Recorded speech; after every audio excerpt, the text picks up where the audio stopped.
Hello tout le monde et bienvenue dans les fondamentaux du Deep Learning.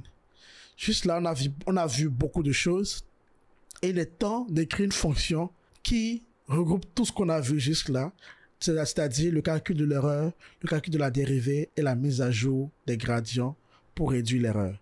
Donc, nous allons écrire une fonction qu'on va appeler train qui prend en entrée les x, les y, les paramètres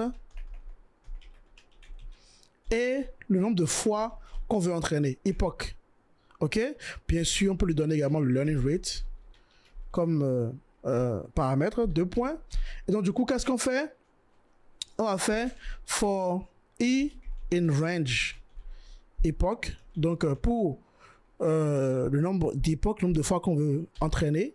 Qu'est-ce qu'on fait d'abord? On fait d'abord le forward pass qui consiste à calculer l'erreur, donc faire le calcul des éléments intermédiaires. Donc du coup, pour le calcul de l'erreur, on avait déjà vu avec la fonction erreur comme ceci.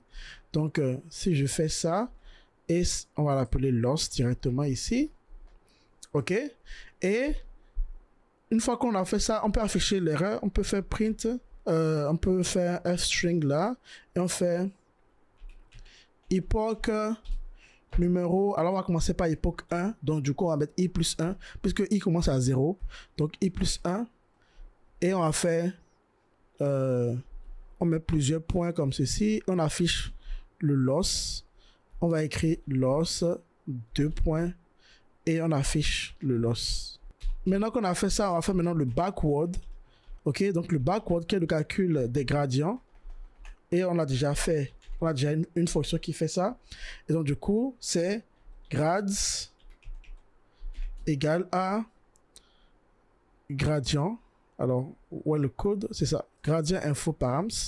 Donc, grads info params comme ceci. Puis, maintenant qu'on a les gradients, on peut faire la mise à jour. Donc, le update. Et le update, on va copier le code qu'on avait réécrit ici, là. Voilà. On fait la mise à jour tout simplement. Vous voyez? Donc avec cette mise à jour là, c'est bon. On peut retourner encore là et faire le même calcul. Alors ce qu'on va faire, c'est qu'on va sauvegarder l'erreur à chaque fois. Donc ce qu'on va faire, c'est qu'on va créer une liste. Bon, on peut faire une liste, n'est-ce pas? Je vais créer une liste erreur comme ceci. Ok, et à chaque fois on va ajouter ça. Donc on va faire erreur.append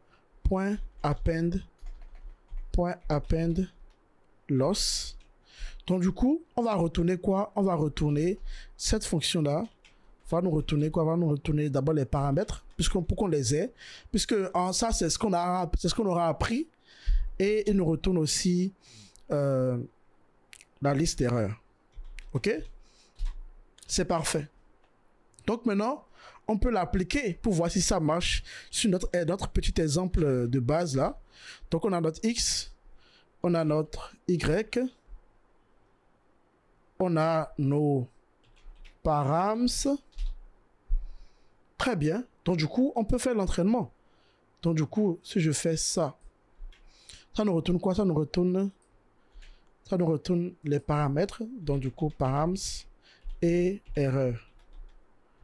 Donc, époque, on peut mettre époque, on va entraîner pour,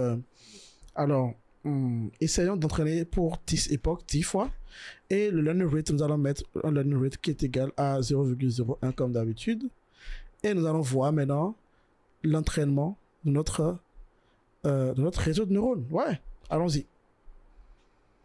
Oh, fonction object has no attribute append. Là, on a un problème. Erreur.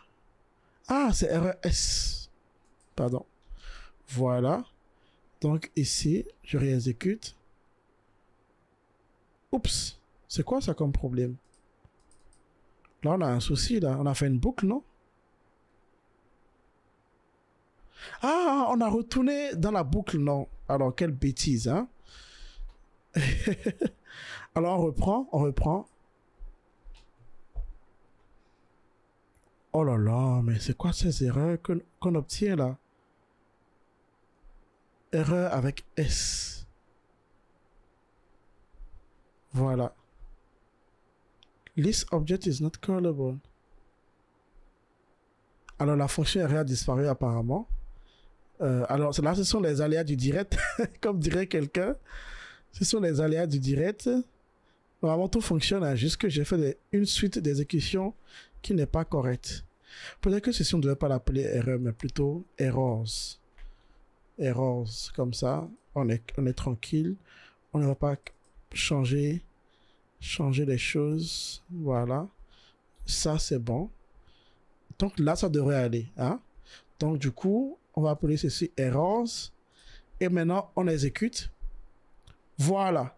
Vous voyez, on a 418, 132, 55. Vous voyez que l'erreur est en train de diminuer au fur et à mesure. Vous voyez.